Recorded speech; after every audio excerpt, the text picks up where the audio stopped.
Que el Señor Jesucristo me les bendiga muy grandemente, y en este día le doy gracias al Señor por esta preciosa oportunidad que me da de poder estar un día más por este medio de YouTube para poder transmitir un mensaje más a todas aquellas personas que han de estar escuchando este corto mensaje que voy a estar transmitiendo por este canal. Y en este día quiero compartir este video que voy a titular ¿Quiénes serán recogidos? En este día voy a titular este video que se llama ¿Quiénes serán recogidos? Estoy hablando en el día del arrebatamiento de la iglesia. Y en este día, usted que me está escuchando, le invito a que me acompañe a meditar en este mensaje que le voy a estar compartiendo. La única intención es que nosotros meditemos y reflexionemos cómo estamos nosotros delante del Señor. Y meditemos en estos pasajes que le voy a estar compartiendo para que usted usted misma que me esté escuchando, usted mismo, medite en su vida, cómo está su vida delante del Señor, y podamos meditar en estos pasajes como yo he estado meditando al estarlos leyendo. Y este es algo que el Señor nos hace un llamado a reflexionar en su palabra, porque el Señor nos ama en una manera especial y el Señor no quiere que nadie se pierda. Y entonces voy a titular este pasaje: ¿Quiénes serán recogidos en el día del arrebatamiento de la iglesia? Entonces comienzo leyendo introducción. Nos dice aquí: la única manera de contestar esta pregunta es dejar que la escritura lo haga a la luz de la palabra misma. O sea que la única manera de que nosotros podamos tener una respuesta a esta pregunta, ¿quiénes serán recogidos?, es que la misma palabra nos conteste, que el mismo Dios que dejó su palabra y el mismo que va a recoger a la iglesia sea el que nos conteste quiénes se irán y quiénes se quedarán. Y al compartir este pasaje es para que nosotros meditemos y podamos mirar cómo estoy delante de Dios. Jesús viene por una iglesia gloriosa. Esta es una de las partes que nos enseña la Escritura en Efesios 5:26, que nos dice así: en el nombre de nuestro Señor Jesucristo, que dice así: para santificarla, habiéndola purificado en el lavamiento del agua por la palabra. Que el Espíritu Santo nos ayude, nos dé revelación y nos dé sabiduría, porque sin la guianza del Espíritu Santo es muy difícil que podamos comprender y entender la palabra. Yo reconozco también que si el Espíritu Santo no pone su palabra en mi boca, es vana la palabra que yo esté hablando, porque es el Espíritu Santo el que le da vida a esta palabra. Deseo con todo mi corazón que el Espíritu Santo sea el que nos ilumine y le dé vida a esta palabra, para que esta palabra pueda llegar a más de un corazón. Entonces, ya el Espíritu Santo que inspiró al apóstol Pablo para escribir estas palabras nos está dando una revelación de cuáles son los requisitos que nosotros necesitamos cumplir para que nosotros podamos ser de aquellos que van a ser recogidos, porque es el Espíritu Santo el que va a levantar a la iglesia. Por eso es que se nos exhorta que nosotros seamos llenos del Espíritu Santo, para que no dormamos en las corrientes de este mundo. Por eso nos dice aquí: para santificarla, habiéndola purificado en el lavamiento del agua por la palabra. Es muy importante que nosotros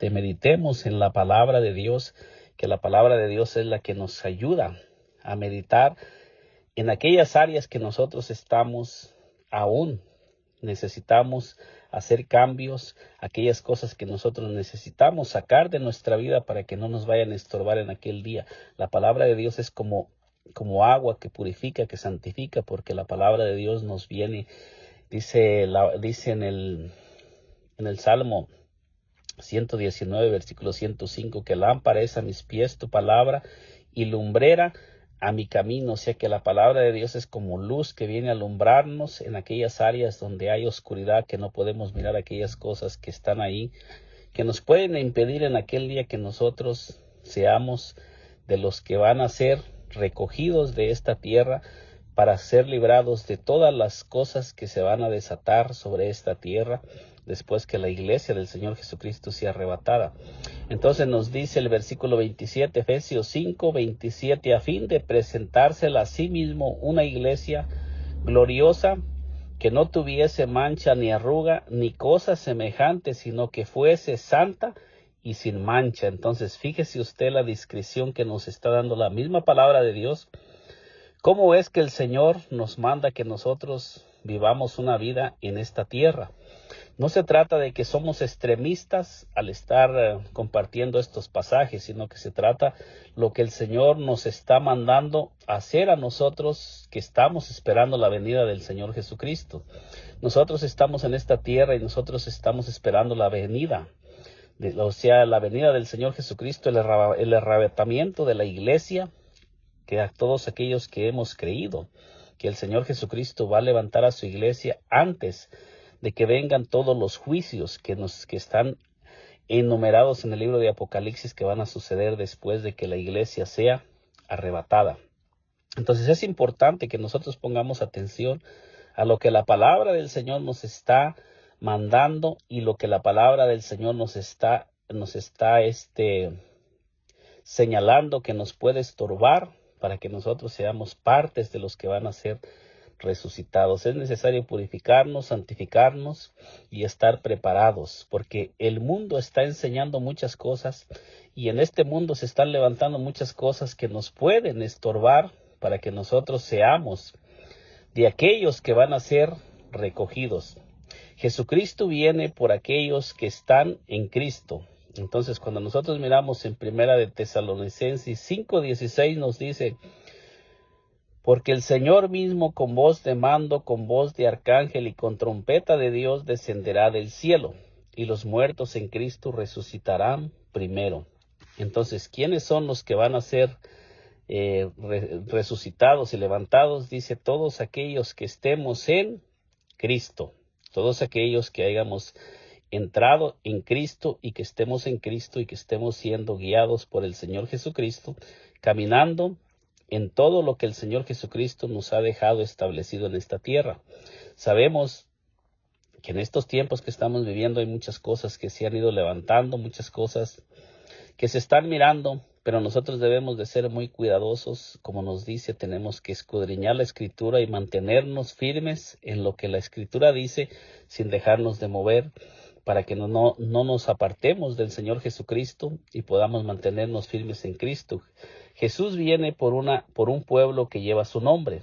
Entonces en Hechos 4:11 nos dice así: este Jesús es la piedra reprobada por vosotros los edificadores, la cual ha venido a ser cabeza del ángulo. Entonces nos dice la palabra de Dios que la piedra del ángulo es nuestro Señor Jesucristo. Es en Cristo donde se tiene que construir todo lo que nosotros hagamos, tiene que ser en Cristo. Todo lo que no nos lleva a edificar en nuestro Señor Jesucristo nos va a sacar de Cristo y nos va a apartar de Cristo. Cristo es el único cimiento verdadero, el único cimiento donde nosotros podemos edificar nuestras vidas, nuestros hogares, nuestras familias, en su palabra y en lo que Él ha dejado establecido. Y el versículo 12 nos dice, y fíjese bien lo que nos dice el versículo 12, dice: y en ningún otro hay salvación, porque no hay otro nombre bajo el cielo dado a los hombres en el que podamos ser salvos. Entonces, cuando nosotros miramos a que el apóstol Pablo estaba testificándoles a todos aquellos que lo estaban investigando porque había hecho una sanidad a un hombre que como por 40 años había estado imposibilitado y estaba dependiendo de las demás personas para mantenerse, pidiendo limosna en el templo, en la puerta del templo que se llamaba La Hermosa. Entonces nosotros miramos que todas aquellas personas, cuando miraron el mensaje, cuando miraron este prodigio y señal que el Señor hizo a través de su siervo Pedro, se levantaron contra ellos y los encarcelaron y comenzaron a indagar en qué nombre o en qué potestad habían hecho este milagro. Y el apóstol Pedro les dice que el Señor Jesucristo es la cabeza del ángulo. Él es la piedra reprobada, les dice, por vosotros los edificadores, y también les da una palabra que les dice: y en ningún otro hay salvación, dice, porque no hay otro nombre bajo el cielo dado a los hombres en el que podamos ser salvos. Entonces nos da a entender que en el único nombre que nosotros encontramos salvación y que está establecido no por un hombre, no por un pastor, no por un ministro, no por un obispo, sino que nos dice que es Dios mismo el que estableció que solamente a través del nombre de nuestro Señor Jesucristo hay salvación para los hombres. Hechos 15:14 nos dice: Simón ha contado cómo Dios visitó por primera vez a los gentiles para tomar de ellos pueblo para su nombre. Entonces nosotros podemos mirar que en el libro de los Hechos se había hecho un concilio. Cuando usted lee el libro de los Hechos 15, hubo un concilio para discutir lo que los gentiles debían de hacer y lo que no deberían de hacer. O sea que todas las instrucciones las tenemos en la palabra de Dios, qué podemos hacer y qué no podemos hacer. Y aquí se reunieron para discutir todas aquellas cosas acerca de los gentiles. Estos pasajes nos hablan específicamente del pueblo gentil que comenzó en el libro de los Hechos 10, donde nació la iglesia, los gentiles. Entonces nosotros podemos mirar que aquí el Jacobo está relatando claramente que Dios visitó al pueblo gentil para tomar de ellos pueblo para su nombre, o sea, colaborando con el pasaje de Hechos 4:12 que dice que ningún otro hay salvación, porque no hay otro nombre bajo el cielo dado a los hombres. O sea de la nacionalidad que sea la persona, necesita que este nombre sea invocado sobre su vida y necesita llevar el nombre de su Salvador, que es Jesús.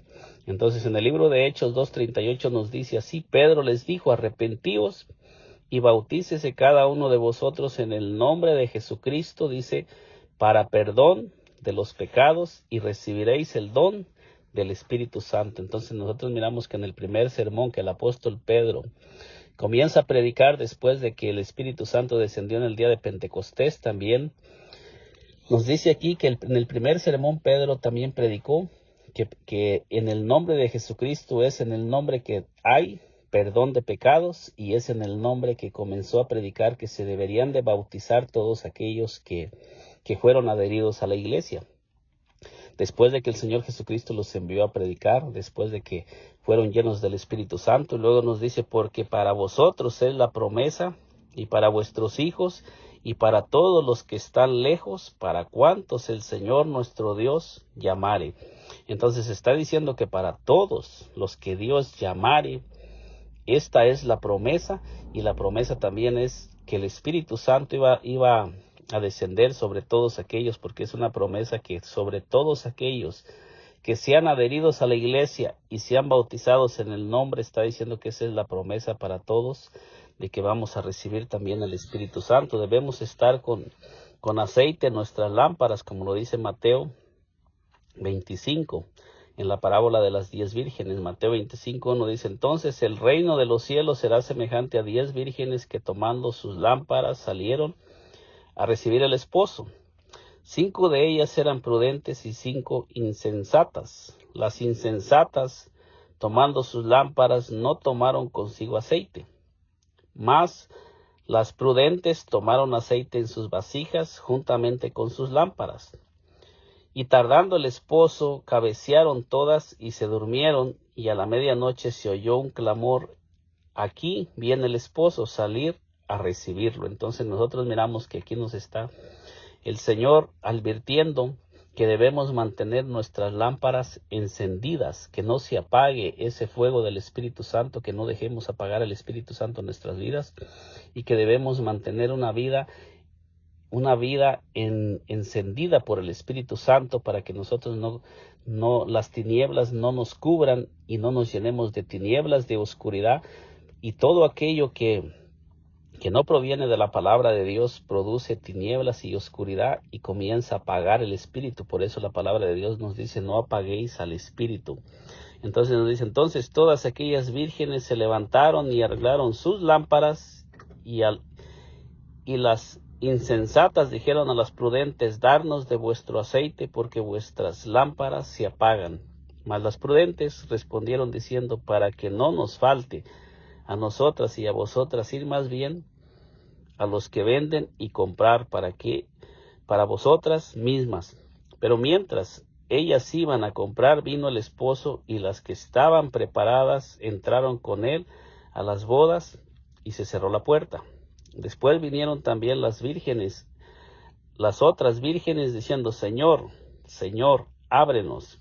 Mas él respondiendo dijo, de cierto os digo que no os conozco. Velar pues, porque no sabéis el día ni la hora en que el Hijo del Hombre ha de venir.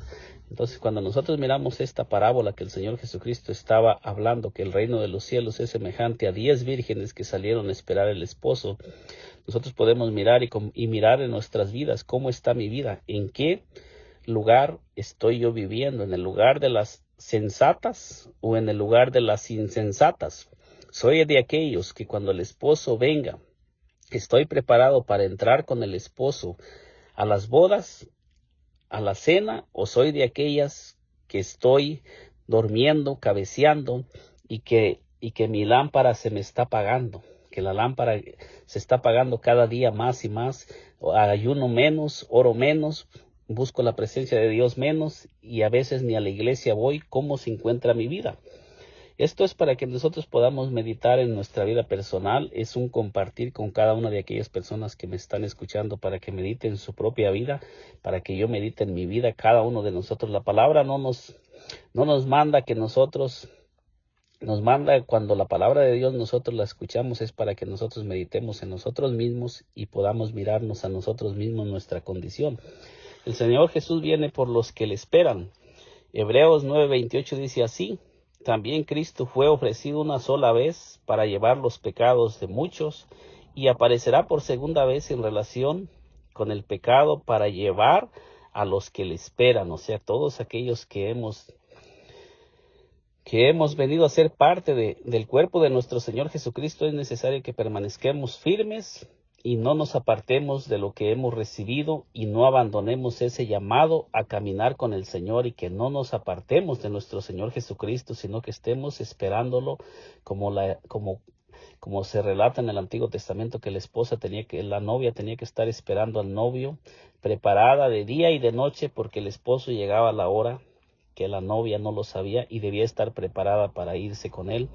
Nosotros también debemos de estar esperando al Señor, siempre pensando que puede ser en este momento que estamos leyendo esta palabra, puede ser al canto del gallo, al amanecer, puede ser, no sabemos el día ni la hora, porque ya el Señor ya nos lo ha revelado, que el día y la hora no sabemos. Lo que el Señor nos manda es que debemos velar y orar y estar preparados. En el libro de Colosenses 3:1 dice, si pues habéis resucitado con Cristo, buscad las cosas de arriba, donde está Cristo sentado a la diestra de Dios. Poner la mira en las cosas de arriba, no en las de la tierra, porque habéis muerto y vuestra vida está escondida con Cristo en Dios. Cuando Cristo vuestra vida se manifieste, entonces vosotros también seréis manifestados con Él en gloria. Entonces nosotros podemos mirar cómo el apóstol Pablo nos está hablando, exhortándonos, así como lo estaba haciendo en aquel tiempo que estaba el apóstol Pablo hablándole a los colosenses.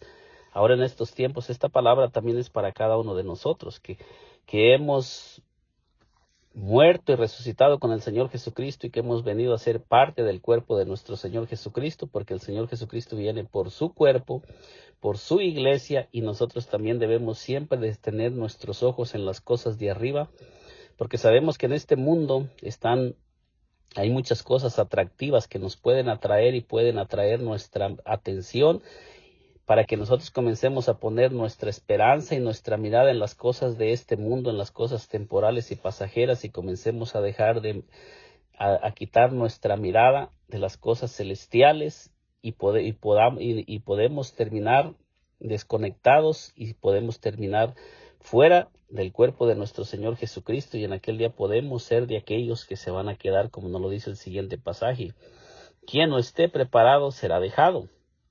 Mateo 24:38 nos dice, porque como en los días antes del diluvio estaban comiendo y bebiendo y casándose y dándose en casamiento hasta el día en que Noé entró en el arca.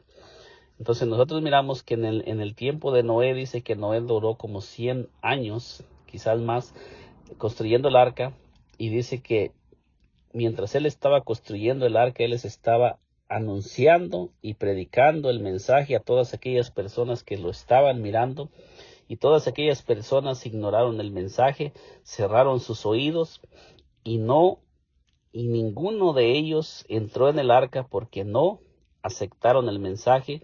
Entonces nos dice, y no entendieron hasta que vino el diluvio y se los llevó a todos. Entonces nos dice, así será también la venida del Hijo del Hombre. Entonces el Señor ya nos está diciendo que los tiempos finales serían como los tiempos de Noé, y en este tiempo estamos mirando que se está manifestando las mismas prácticas que en el tiempo de Noé se estaban practicando. La gente está endurecida, la gente no quiere escuchar el mensaje de Dios, porque la gente está bebiendo, casándose y dándose en casamiento, y la gente solamente quiere vivir las cosas temporales y pasajeras, y la gente no tiene tiempo para Dios, sino que solamente están dedicando todo el tiempo de su vida, solamente la están dedicando a vivirla para las cosas temporales y pasajeras. Dice, entonces estarán dos en el campo, el uno será tomado y el otro será dejado. Entonces nos está diciendo que dos estarán en el mismo lugar, uno será tomado y otro será dejado. Entonces debemos nosotros de meditar en cuál en qué grupo de estos me encuentro yo, en el que va a ser tomado o en el que va a ser dejado. Dice, dos mujeres estarán moliendo en un molino, la una será tomada y la otra será dejada. ¿En qué grupo me encuentro yo? Debo de meditar en mi propia vida. Usted que me esté escuchando, es para que usted medite en su propia vida. ¿Cómo se encuentra su vida? ¿Está usted viviendo su vida preparada para que cuando el Señor venga sea del grupo que va a ser tomado o del grupo que va a ser dejado? Si aún no está preparándose, este es tiempo que el Señor le está haciendo un llamado para que usted comience a prepararse y comience a entrar en el grupo de aquellos que van a ser levantados. Y el Señor nos dice cuál es la forma que nosotros podemos estar en el grupo de los que van a ser tomados. Dice, velar pues, porque no sabéis a qué hora ha de venir vuestro Señor. ¿Cuál es la clave para que nosotros podamos ser de aquellos que van a ser levantados en el recogimiento de la iglesia? Dice, todos aquellos que se encuentren velando y esperando y aguardando en todo tiempo, guardándose para el Señor y viviendo una vida como lo indica la palabra del Señor, que debemos de estar cada día viviendo como si fuera el último día en este mundo, luchando por mantenernos firmes, llenándonos de la presencia del Señor en ayuno, en oración, porque no sabemos el día ni la hora en que nuestro Señor ha de venir para que nos halle preparados. En este día le he compartido este corto mensaje. ¿Quiénes serán recogidos y quiénes no? En la palabra de Dios nos describe cuál es la condición como debemos de estar para que seamos de los que vamos a ser recogidos. Y también nos da una discreción de quiénes no se irán si están practicando esa vida que la palabra de Dios nos dice. En este día le he compartido este corto mensaje. Que el Señor Jesucristo me le bendiga muy grandemente. Si aún no se ha suscrito a este canal, le invito a que se suscriba y nos acompañe por este canal, que la única intención es predicar el Evangelio del Señor y animarnos los unos a los otros a permanecer firmes en el Señor Jesucristo, para que ya sea que moramos, ya sea que dormamos, o sea que el Señor venga, estemos en Cristo y podamos ser de los que van a ser arrebatados. Que el Señor Jesucristo me le bendiga grandemente. Nos miramos en un segundo video, si el Señor nos lo permite.